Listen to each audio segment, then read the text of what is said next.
वो the wire का article नज़र आ रहा है, द वायर का। ये आर्टिकल बताता है, जो 3 दिन पहले का है, कि जो बहन है नुसरत परवीन, वो इतनी ज़्यादा इससे दुखदायक हैं, इतनी ज़्यादा इससे घायल हैं, मानसिक तौर पर इतनी ज़्यादा वो उखड़ी हुई हैं कि उनके भाई बताते हैं कि she may not join government service after Nitish Kumar हिजाब इंसिडेंट। उन्होंने कहा है कि मैं ये नौकरी जॉइन नहीं करूँगी। मगर मैं इस फैसले के अगर वो मुझसे मशवरा करें या हम बड़े ब्रॉड कैनवस के ऊपर देखें, तो ये फैसला ठीक नहीं होगा, क्योंकि एक औरत के लिए, एक खातून के लिए, हमारी किसी भी बहन के लिए, वो सनातनी हो या मुसलमान हो, उसके लिए अपनी ग्राउंड के साथ स्टिक रहना, अपने मिशन के साथ स्टिक रहना, अपने एम और अपने ऑब्जेक्टिव के साथ जिस वजह से उसने कुर्बानियां की थी, उसके साथ स्टिक रहना जरूरी है। इस तरह के कुत्ते बिल्ले कई आते हैं, कई चले जाते हैं। ये कल का गली का पॉलिटिशियन आवारा कुत्ता, इसकी एक थड़े और एक कुत्ते के बराबर भी औकात नहीं है हमारी बहन के पर्दे के सामने। लिहाजा इनकी वजह से इस बहन को अपनी उस सारी की सारी चीज को नहीं छोड़ना चाहिए। ये खबर आ रही थी, बट अभी दूसरी खबरें आ रही हैं कि उनके भाइयों ने, उसके भाई जो हैं वो खुद भी एक कलकत्ता के अंदर प्रोफेसर हैं, गवर्नमेंट लॉ यूनिवर्सिटी के अंदर, बेसिकली साइकोलॉजिस्ट वगैरह हैं, ठीक है। सॉरी, इनके हस्बैंड जो हैं इज अ क्लिनिकल साइकोलॉजिस्ट, वो कॉलेज में हैं। जो भाई हैं वो भी प्रोफेसर हैं गवर्नमेंट कॉलेज लॉ के अंदर। पढ़ी लिखी फैमिली है, बैकग्राउंड उनका पढ़ा लिखा है। उन्होंने ये बात कही है कि हमने उनको कहा है कि तुम नौकरी ज्वाइन करो, एक बंदे की वजह से तुम अपनी पूरी की पूरी गोल देखें। एक बंदे का पूरा माइंडसेट होता है, उसकी मेहनत होती है, उसकी अचीवमेंट होती है, उसकी जिंदगी का सरमाया होता है, उसका टाइम होता है, वो इमोशनली अटैच होता है, वो फिर इंतजार कर रहा होता है, फिर उसके सपने होते हैं। यंग लोगों ने आगे कई चीजें सोची होती हैं कि वो अपनी कम्युनिटी के लिए सर्विस के तौर पर प्ले करेंगे, तो वो सारा कुछ छीनने के चक्कर में थे। यहाँ एक चीज समझ आती है, मैं बड़ी तेजी से आगे बढ़ रहा हूँ क्योंकि मैं आना चाहता हूँ जो आप सब लोग सुनने के लिए हैं, मगर यहाँ अपनी आवाम के लिए ये खबर देना बड़ी जरूरी है। सीएम बिहार नीतीश के इस वाक्य से एक चीज तो क्लियर हो जाती है कि जो हम समझ रहे थे ना कि पब्लिक है नौजवानों की, जो मुसलमान औरतों के हिजाब पर और मुसलमानों के हकूक के दुश्मन हुए हैं, ये बात अब इससे ऊपर जा चुकी हुई है, ये तो क्लियर हो गया। और आपको जानकर हैरानगी होगी कि टाइम्स ऑफ इंडिया की रिपोर्ट के मुताबिक समाजवादी पार्टी की एक स्पोक्स पर्सन है सुमैया राणा, उन्होंने केस जो है वो फाइल कर दिया है दो बंदों के ऊपर, एक तो नीतीश के ऊपर और दूसरा, ये मैं आपको दिखाने लगा हूं, ठीक है जी, संजय निषाद के ऊपर। ये आपके सामने टाइम्स ऑफ इंडिया का आर्टिकल है, जिसमें साफ तौर पर आप देख सकते हैं, ये बेसिकली 2 दिन पहले का है। आप देख सकते हैं कि जो सुमैया राणा हैं, उन्होंने एक कंप्लेंट जो है वो लखनऊ के पुलिस स्टेशन के अंदर बिहार के सीएम नीतीश कुमार और यूपी के कैबिनेट मिनिस्टर संजय निषाद, जिन्होंने वो ठरकी किस्म का और बदबख्ती किस्म का किया था, ये क्या कर दिया है, अगर हाथ लगा दिया है तो क्या कर दिया, ऐसे करके वो हरामी किस्म का आदमी जो है, बेकार आदमी, सूअर, खिंजीर, उसको समझ नहीं आ रही है बदमाश को कि किस तरह की गंदी हरकत करने के बाद इस तरीके से जस्टिफाई किया जाता है। अब वो बेसिकली कवर ऐसे कर रहा है, वो कहता है कि बेसिकली ये भोजपुरी स्टाइल के अंदर जो है बेसिकली हमारी जो लैंग्वेज है वो मुख्तलिफ लैंग्वेजेस का एक ब्लेंड है, ठीक है। बेसिकली निषाद ने कहा कि वो गोरखपुर से और भोजपुरी स्पीकिंग बेल्ट से बेसिकली बिलोंग करता है, लिहाजा वहां का जो ब्लेंड है, जो वहां का जो एक्सेंट है, ब्लेंड स्टाइल जो है, वो बेसिकली उसका स्टाइल ये है। तो उसने कहा है कि मुझे बुरा समझा गया है। सवाल ये उठता है कि तुम एक्सेंट को, ब्लेंड को ऊपर नीचे कर सकते हो, मगर जो खंजीर नुमा और सुअर नुमा तुम्हारे एक्सप्रेशन थे और जिस दीदा दलेरी के साथ तुम बदमाशी कर रहे थे, उसको कैसे हम जो है वो इग्नोर कर सकते हैं। और इसी चीज के ऊपर, इस बंदे के ऊपर भी फिर सुमैया राणा जो समाजवादी पार्टी की स्पोक्स पर्सन है, उन्होंने भी फिर इसके ऊपर जो है वो कंप्लेंट की है। आपको जानकर हैरानगी होगी कि एफआईआर नहीं काटी जा रही अभी तक, एफआईआर नहीं काटी जा रही, कंप्लेन रजिस्टर करी जाती है। आपको याद होना चाहिए एफआईआर की लीगल वैल्यू होती है। कंप्लेन का मतलब यह है कि ठीक है, सोच रहे हैं, एफआईआर पेश की जा सकती है अदालत के अंदर कि क्यों मुल्जमान जो हैं या जिनके ऊपर एफआईआर कटी है उनको पेश है, यानी FIR is a basic human right. आप अंदाजा करें कि इतने पावर के अंदर हैं ये गुंडे कि एक महिला, इतने बड़ा इशू बन गया, इंटरनेशनल इशू इस वक्त बना है, एफआईआर नहीं काटने का दम नहीं भर रहा, कंप्लेन किसी तरीके से लगाई बुझाई करके ऊपर नीचे करके इसको बनाने की कोशिश की जा रही है। यहाँ देखने में ये चीज आती है कि इंटरनेशनल एमनेस्टी जो है, उन जो आर्टिकल दिया है उसमें जो उसके हेड हैं इंडिया में, आकार पाटिल, उन्होंने बेसिकली कहा है कि ये as an assault on this women's dignity, ठीक है ना, और उसकी ऑटोनॉमी और आइडेंटिटी के ऊपर ये असॉल्ट है। यही वजह है कि बड़ी तादाद के अंदर इंडिया के अंदर जो सनातनी महिलाएं हैं या मसीही बरादरी है या सिख बरादरी है या जैन बरादरी की जो महिलाएं हमारी बहनें हैं, वो सब एकजुट होकर, यकजान होकर वो खड़ी हैं और इसको एक फीमेल का इशू और एक महिला की इंपावरमेंट का इशू के तौर पर ये सामने एक नई वेव सामने आ रही है, जिससे पता चलता है कि वो खवातीन के, महिलाओं के, औरतों के और जनाब स्त्रियों के हकूक के लिए आवाज अब उठाई जा रही है। और वो ये कह रहे हैं कि देखें, घूंघट पहनने से, नकाब करने से या पैंट शर्ट पहनने से, ड्रेस पहनने से इसका मतलब ये नहीं है कि आप लोग किसी भी महिला की आइडेंटिटी के ऊपर हाथ डाल लें। ये आपको याद रखना चाहिए। इससे एक चीज ये भी पता चलती है कि कुछ लोग ये कहना चाह रहे हैं कि जनाब उसने आइडेंटिटी चेक करने के लिए ये मामला किया था।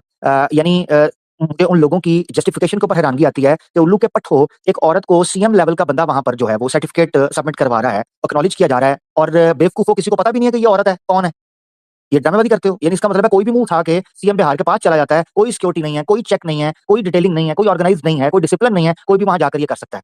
ये बात सबसे बड़ा ब्लंडर है कि वो चेक कर रहा है। आप साफ तौर पर देख सकते हैं कि सीएम बिहार ने जिस तरीके से वो चेक किया है और जो जिस तरीके से वो उतार रहा है, वो कोई आइडेंटिटी के लिए नहीं है। बेवकूफ, यही लोगों को खुद बनाने वाली बात है, बेवकूफ बनाने वाली बात है, किसी तौर पर भी जस्टिफाई नहीं हो रहा। दूसरा, मुझे सबसे बड़ी हैरानगी इस चीज के ऊपर, बल्कि हैरानगी नहीं कहना चाहिए, मेंटली मैं प्रिपेयर था इस चीज के लिए, जिस चीज के ऊपर हुई वो इस चीज के ऊपर हुई कि जनाब बिहार में बिहार स्टेट का जो माइनॉरिटी का वेलफेयर का मिनिस्टर है जमा खान, मोहम्मद जमा खान, नाम का तो मुसलमान है, उसने पता है क्या जस्टिफिकेशन दी है? मैं मादरत चाहता हूँ, मैं आपको वो दिखाना चाहता हूँ लाजमी। आपको जानकर हैरानगी होगी, टाइम्स ऑफ इंडिया की रिपोर्ट के मुताबिक वो क्या जस्टिफिकेशन दे रहा है बिहार का माइनॉरिटी वेलफेयर का मिनिस्टर, ये आपकी स्क्रीन पर। Defending Nitish, Bihar's minority welfare minister Zama Khan said the CM pulled down her veil in a fatherly gesture and there was no wrong intention behind this act. आप अंदाजा करें, ये मुसलमान हैं कि जिन्हें देख के शर्माए यहूद, साफ पता चलता है। और याद रखें ये जनता दल में वाहिद बंदा है जिसको इस जगह पर पहुंचाया गया है, वाहिद बंदा। तो साफ पता चलता है कि हमें क्या पता तू अंदर से क्या क्या नहीं है, तेरे में गैरत ही नहीं है। कहता है कोई रॉन्ग इंटेंशन उसके पीछे नहीं थी, कोई फादरली फिगर की तरह किया। और यहां तो हद हो गई जब उसने कहा कि Nitish Kumar behaved like a father और गार्डियन कैरेसिंग हर अफेक्शनेटली। फादर और गार्डियन पब्लिक के अंदर अपनी बेटी की साड़ी उतारता है। एक पिता जनता के सामने बीच बाजार के अंदर अपनी बेटी की साड़ी उतारता है, उसका पल्लू खींचता है, उसकी पतलून गिराता है, उसका दुपट्टा उतारता है। किस किस्म की जस्टिफिकेशन दे रहे हो? और ये बने हुए हैं, ये इन पर हम यकीन करते हैं। तो हमें साफ पता है कि तुम जिनकी सफ़ों के अंदर बैठे हो, फ़इन्नकुम इदम मिस्लुहुम, फिर तुम उन्हीं के अंदर से पाए जाते हो, फिर उन्हीं के अंदर तुम्हें हम गिनते हैं। इसी बुनियाद के ऊपर। ये सबसे बड़ी बात। अब आप देखें कि एमनेस्टी की रिपोर्ट के मुताबिक अ, ये इंटरनेशनल इशू अब बन चुका हुआ है, जिससे पता चलता है, मैंने आपको पहले बताया था, जो एमनेस्टी इंटरनेशनल होती है, इसी तरीके से जो ये ह्यूमन राइट्स की वॉच होती हैं, इनकी कंबाइन रिपोर्ट सबमिट होती हैं। उसमें रेशो तय की जाती है कि किन मुल्कों के अंदर जो मजहबी आज़ादी राय पर रोक है और बेसिक ह्यूमन राइट्स की वायलेशन हो रही है, जेंडर डिस्क्रिमिनेशन हो रही है, इसी तरीके से वर्क प्लेस हरासमेंट या एक्सप्लॉयटेशन हो रही है, इन चीज़ों के ऊपर जब रिपोर्ट सबमिट करवाई जाती हैं, तो फिर इस तरह की रिपोर्ट सामने आती हैं। अब मुझे बताएं, इस वजह से फिर ग्राफ इमेज नीचे जाता है इंटरनेशनली कि खवातीन के हवाले से, बिलखुसूस मुसलमान औरत के हवाले से उसके हिजाब को खींचा गया। मैं यहाँ गारंटी करता हूँ, अगर राजस्थान में मौजूद, अगर सिख बरादरी में मौजूद, अगर हिंदू बरादरी के अंदर मौजूद किसी महिला की साड़ी को उसके सर से उतारा जाता बीच बाजार के अंदर, उसके घूंघट को मुंह से पीछे हटाया जाता, उसके बाद हम उसका रिएक्शन देखते, उसका बैकलैश देखते, उस वक्त मीडिया कैसे रिएक्ट करता करते। अच्छा, फिर ऊपर से मैं आपको हकीकत बताऊं, किसी मुसलमान ने ये कर दिया होता तो उस वक्त आप बवाल देखते, बवाल देखते आप। ठीक है ना? पाकिस्तान में क्या हो रहा है, सऊदीया में क्या हो रहा है, किस जगह पर क्या हो रहा है, ये एक अलग मसला है। उस वक्त हम देखते हैं क्या बवाल मचता है, यही तो देखते हैं हम। मगर फिर फर्क कहां गया? सीएम लेवल का बंदा है, CM level direct Narendra Modi साहब का एलाय है, डायरेक्ट बीजेपी का। 2 दिहाइयों से ज्यादा अगला उस कुर्सी के ऊपर बैठा हुआ है।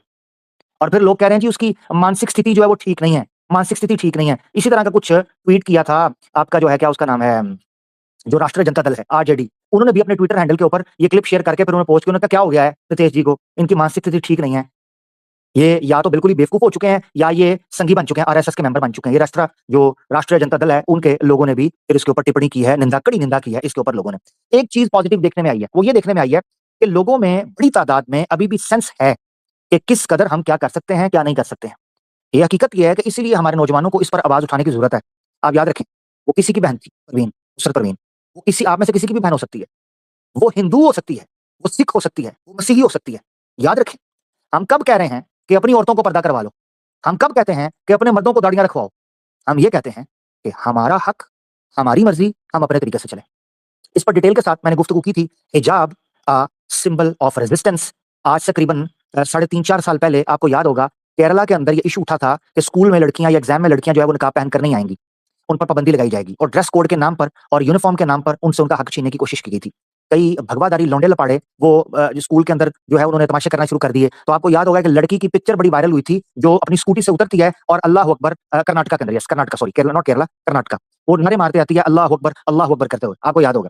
तो ये उस वक्त हमने एक प्रोग्राम किया था डिटेल में, आज से 3.5-4 साल होने को हैं। वो आवाज़े हक लाइव के ऊपर वो प्रोग्राम आई गेस पड़ा हुआ होगा या आवाज़े हक ऑफिशियल पर ही प्रोग्राम पड़ा हुआ है। ठीक है? तो माइनॉरिटीज़ के साथ ये जुल्म, ज्यादती, ये इस नाम से वो टाइटल में आपको मिल जाएगा। ठीक है? हिजाब हमारा एक सिंबल है, जिसको वेस्ट के अंदर लड़कियां लीगल लेवल पर लड़ती आई हैं, इसी तरीके से ईस्ट के अंदर भी और मुख्तलिफ जगहों के अंदर भी औरतें जो हैं वो इस हक से लड़ती आ रही हैं। यही वजह है कि खवातीन का रिस्पॉन्स ये बताता है कि ये ओप्रेस करने के लिए नहीं बनाया गया, बल्कि उनकी आइडेंटिटी है, ये उनकी बॉडी का हिस्सा है। अगर आपने किसी के नकाब को हाथ डाला, उसका मतलब ये है कि आप किसी की कमीज उतार रहे हैं, आप किसी के जिस्म को छू रहे हैं। वो आप अंदाजा करें, वो हरामी, डेढ़ शना, उसकी आप शक्ल देखें तो वो कहता है, वो जो क्या उसका नाम है, निषाद जो है, संजय, संजय जो यूपी कैबिनेट मिनिस्टर है, वो हंसते हुए कहता है, इधर उधर हाथ ही नकाब पे ही हाथ डाल दिया, कौन सा कहीं और उंगली कर दी, ये जुमले जो करें, कहीं और उंगली कर दी।